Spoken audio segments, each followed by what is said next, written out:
everyone. Just before we start, three things. First of all, I'd like to acknowledge again that all of the work that I'm about to talk about today has been a massive group effort and it's taken place on Gadabanud country. If you haven't been there, get out there. It is a marvellous landscape to work in and I feel a real privilege to call that place my academic home for the past couple of years. Point number two, acknowledge again how good it is to be in person for the first time in a few years. Wonderful to see some familiar faces. And always happy to chat afterwards. And the final thing, that is the worst title of a slide I've ever created. It sounded good on paper until you have to say it. Decisions, decisions, decisions. It's really hard to say 3 times quickly. But it is the theme that we're going to talk about today because we're going to talk about animal movement. And animal movement is underpinned by a complex series of decisions. Animals moving around the landscape are constantly deciding where to go and why. They're doing so because they have to constantly balance many different factors when they're moving around a landscape, and these factors can be broadly lumped into 3 different categories.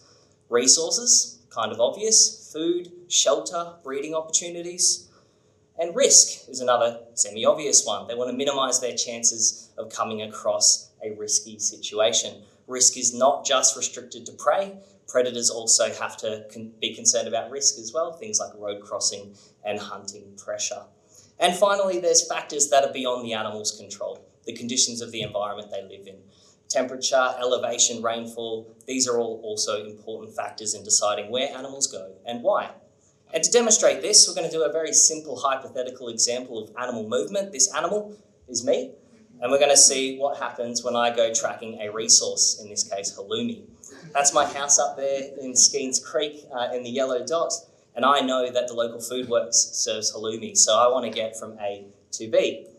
Of course, there's always a risk when I go to Foodworks that I'm going to run into my supervisor, so I have to time my trip wisely. The straightest, simplest way to get from A to B is a straight line distance. I can't fly, so I have to make a decision about how I'm going to get there. I'm going to make a choice between power walking, swimming, or taking my hypothetical Maserati.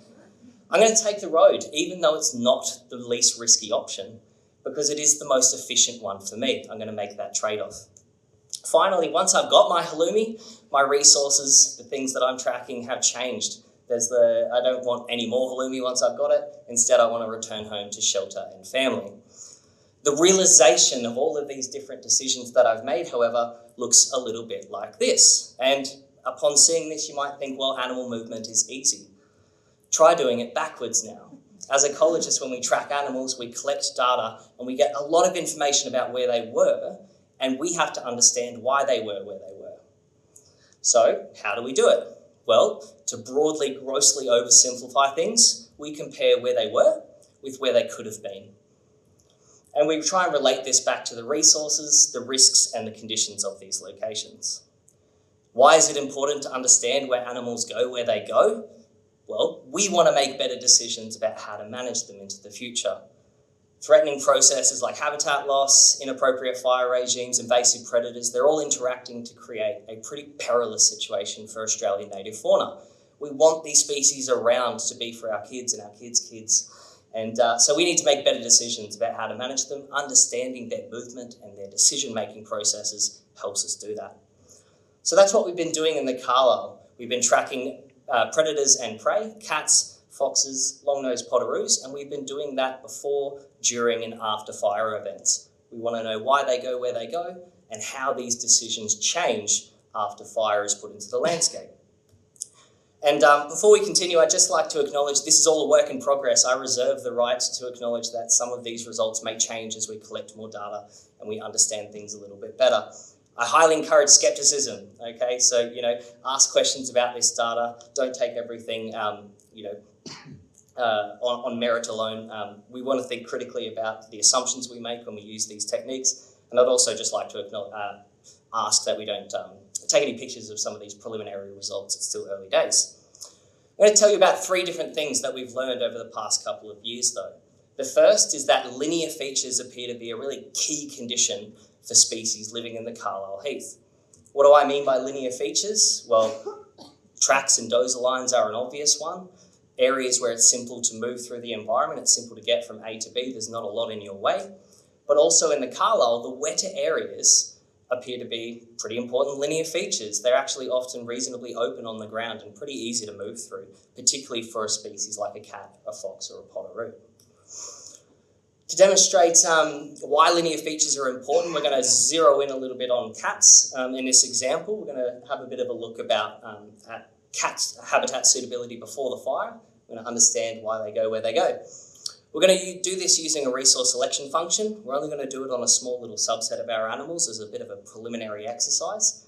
And we're going to see how good our predictions of habitat suitability are by seeing how well it predicts a fifth cat that was not used in the creation of the resource selection function. And we're making an important assumption here as we move forward. Keep this in mind as we start to look at some of these predictions. We're going to assume that suitable areas for habitats where they're choosing to go roughly equates to risk for prey. Where they are is going to be risky. Where cats are is risky. We're going to include a couple of really simple predictors of what we think influences cat suitability, things like aspect, roughness, wetness, and distance to roads. When we do so, consistently, a wetness index, so the wetter areas are preferred by these animals, and being close to roads appears to be pretty consistently important for them as well.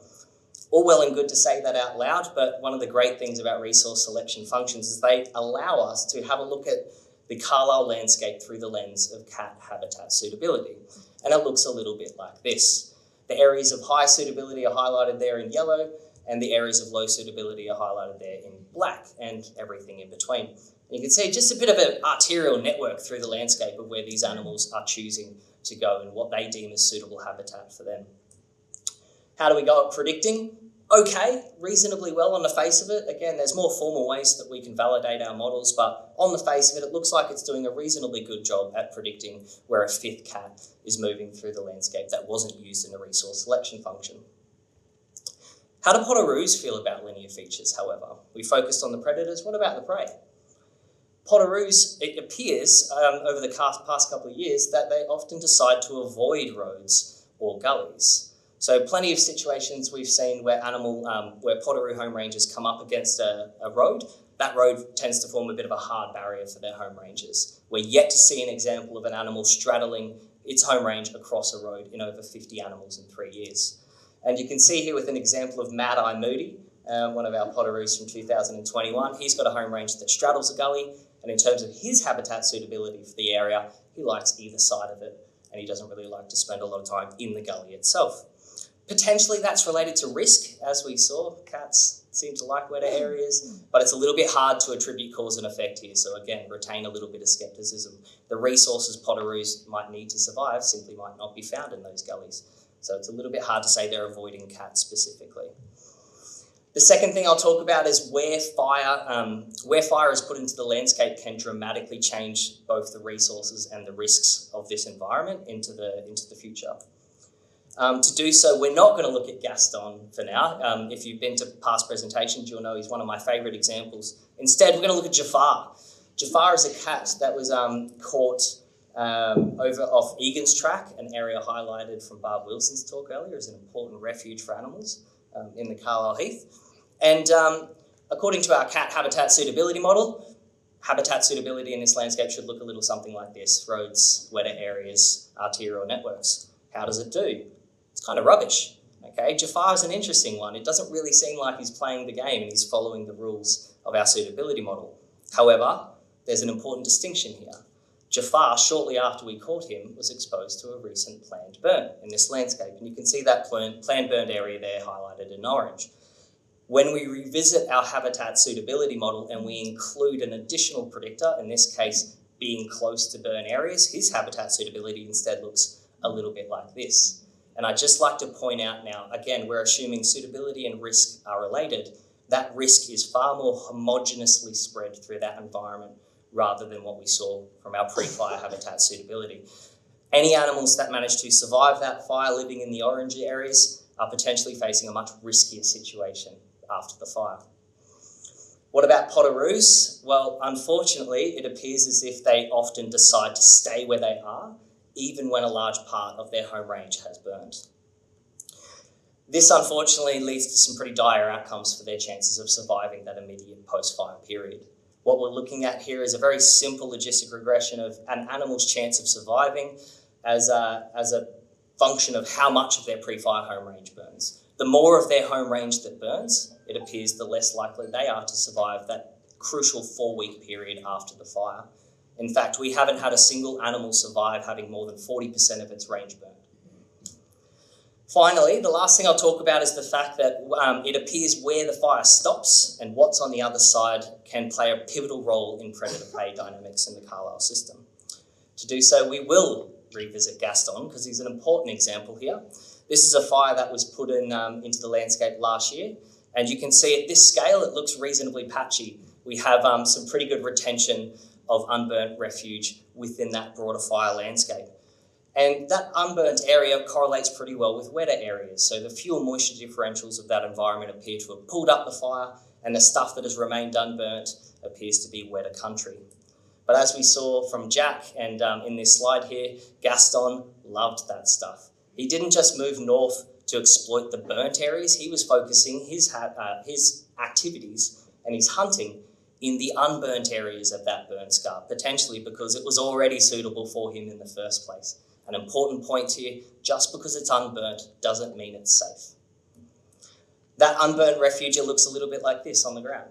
It's pretty open. It's pretty easy to detect, pretty easy, assumably, to catch prey in that environment. My last little example here, however, is a different kind of fire. This is a fire that we put into the landscape this year. It was one done entirely by aerial drip torch, so using a helicopter to create ignition points throughout that broader landscape. And importantly, it looks like it's patchy at the scale of a potaroo. We don't really have any burnt areas larger than a couple of hectares. We're also not just relying on fuel moisture differentials to pull up the burn. Instead, with this one, there is a deliberate retention of fuel. So in effect, it could have been very easy to paint that landscape and have one big broad area that would have burnt. We instead went for keeping some fuel around on that day. And this is what, again, it looks like in terms of that wetness index. Importantly, the wetter areas looks a bit like this on the ground, but now we also have interspersed with that burn scar areas of grass tree country that could have easily burnt on the day that we made deliberate attempts not to burn. How did the potaroos go there? Well, just to remind you again, our historical survival rates for potaroos post-fire have been very poor. We're often losing most of the animals we've been collaring in these areas. We had 7 animals collared in this environment. We saw for the first time ever 100% survival. Every single animal that was exposed to fire managed to survive onwards for 5 weeks after the fire event at this fire, and that's just incredible. So just to sum up, it looks like roads and wet areas are where cats decide to frequently hunt in the Carlisle, and it also looks like recently burnt areas can really change the risk of these environments and provide access to resources for predators. Burn edges appear to be quite risky places to be, and how risky those burn edges are could depend on what we leave behind and where the fire stops.